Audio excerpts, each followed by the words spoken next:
For more than 2 centuries, the British Empire stood as one of the most powerful and far-reaching forces in world history. It spanned continents, ruled over hundreds of millions of people, and reshaped cultures, economies, and politics on an unprecedented scale. Yet behind the grandeur, the flags, the royal symbolism, and the romantic stories of explorers and adventurers lay a far more complicated and often troubling reality.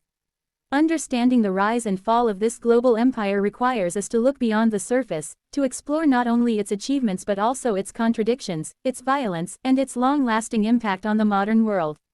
Today, as historians like Piers Brendan, Caroline Elkins, and Sathnam Sanghera have shown, the story of the British Empire is not just a chapter in the past, it continues to shape identities, inequalities, and political debates even in the 21st century. When the empire truly began to take shape in the late 18th century, it grew through a blend of military strength, economic ambition, and a powerful belief in British exceptionalism. Piers Brendan describes the empire's rise as a grand project built on confidence, sometimes arrogance, and an unshakable conviction that Britain had a mission to rule. Many British leaders sincerely believed they were spreading civilization, law, and order to regions they considered chaotic or backward. Yet this self-image often masked the harsher foundations of empire: coercion, exploitation of local resources, and a strict hierarchy that placed British lives and interests far above those of colonized peoples. Wherever the British went, they reshaped societies, sometimes through trade and administration, but just as often through force and displacement. As the empire expanded across India, Africa, the Caribbean, and parts of Asia and the Pacific, it relied heavily on systems of control. The British built infrastructures such as railways, telegraphs, and legal courts, but these were rarely neutral gifts to local populations. They were tools to extract wealth, to move troops quickly, and to maintain dominance. Plantation economies in the Caribbean and East Africa produced immense profits for Britain, but they depended on slave labor, indentured workers, and oppressive taxation. In India, British policies reorganized agriculture, disrupted traditional industries, and established systems of land revenue that enriched the empire while impoverishing millions. Famines devastated regions like Bengal, not simply because of natural causes, but because British policies prioritized grain exports and profit over human lives. Caroline Elkins' research explores this darker side of imperial rule in depth. She argues that violence was not the exception, it was often part of the system. Whether during the suppression of the Indian Rebellion of 1857, the brutal occupation of Kenya during the Mau Mau uprising, or the crushing of dissent in Malaya and Cyprus, the empire repeatedly resorted to imprisonment, forced relocation, and torture. Official British narratives often portrayed these actions as necessary, emergency measures to preserve order. Yet for the millions affected, they were traumatic experiences that left lasting scars across generations. Even as Britain claimed to stand for freedom and democracy, it denied these same rights to its colonial subjects whenever they challenged imperial authority. But the empire was not only a story of oppression, it also produced complex social and cultural exchanges. Many people across the empire adopted British education, language, and political ideas, sometimes using them to demand rights and reforms. Anti-colonial leaders from Gandhi to Jomo Kenyatta and Kwame Nkrumah drew on British liberal values, ironically, the same values Britain often refused to apply in its colonies, to argue for independence. British culture also absorbed influences from the empire, from food and literature to music and fashion. This mingling of cultures became an integral part of what Britain is today, even though for many years it was rarely acknowledged. By the early 20th century, the empire had reached its peak, but it was also beginning to crack. The First World War exposed its vulnerabilities, as millions of colonial soldiers fought and died in conflicts far from home, only to see their contributions ignored afterward. The interwar period brought economic hardships, rising nationalist movements, and a growing awareness that the empire could not last forever. By the time the Second World War ended, Britain was financially exhausted and politically weakened. The colonies saw their chance, and one by one they demanded independence. India's independence in 1947 set off a wave of decolonization across Asia, Africa, and the Caribbean.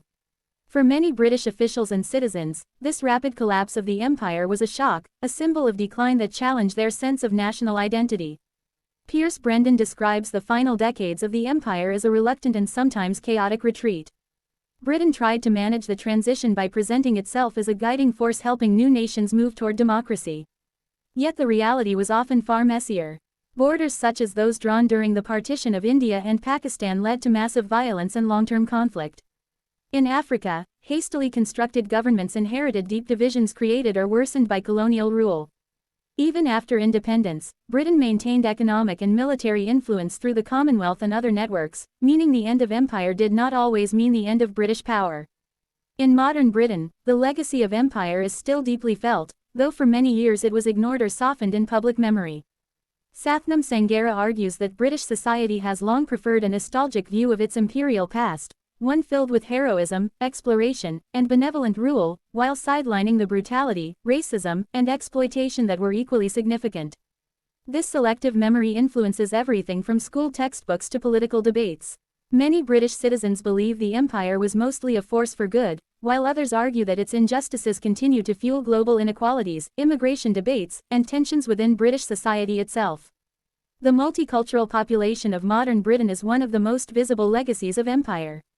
Migration from former colonies in South Asia, the Caribbean, and Africa reshaped the cultural landscape of cities like London, Birmingham, and Manchester. Food, fashion, language, and music all changed.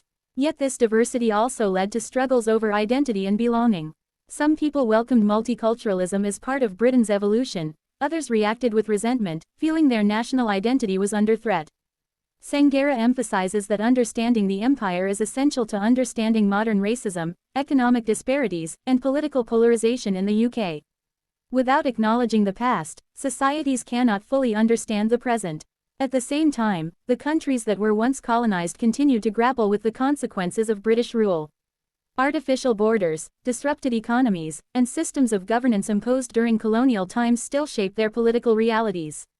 Many countries gained independence but inherited weak institutions, uneven development, and divisions that made stability difficult. While Britain benefited enormously from its empire, many former colonies struggled with poverty, conflict, and underdevelopment. Long after independence, the question of reparations, whether Britain should compensate nations or communities harmed by colonialism, remains contentious. Some argue reparations are necessary for justice, others claim the past cannot be undone and that former colonies should focus on building their own future. Yet despite these ongoing debates, the story of the British Empire is not simply one of villains and victims. It is a story of human ambition, resilience, suffering, innovation, and resistance. It reveals how power operates, how cultures shape one another, and how history can influence the world long after empires fall. The empire was built by people, administrators, soldiers, merchants, missionaries, but it was also challenged and ultimately dismantled by people who refused to accept inequality and oppression. Understanding their stories helps us understand not only what happened, but why it matters today. As historians continue to dig deeper into archives, testimonies, and forgotten narratives, our picture of the British Empire becomes more complex and more complete. It forces us to confront uncomfortable truths and to recognize the experiences of those who lived under imperial rule. It also challenges nations to reflect on how they remember their past and how those memories shape their future.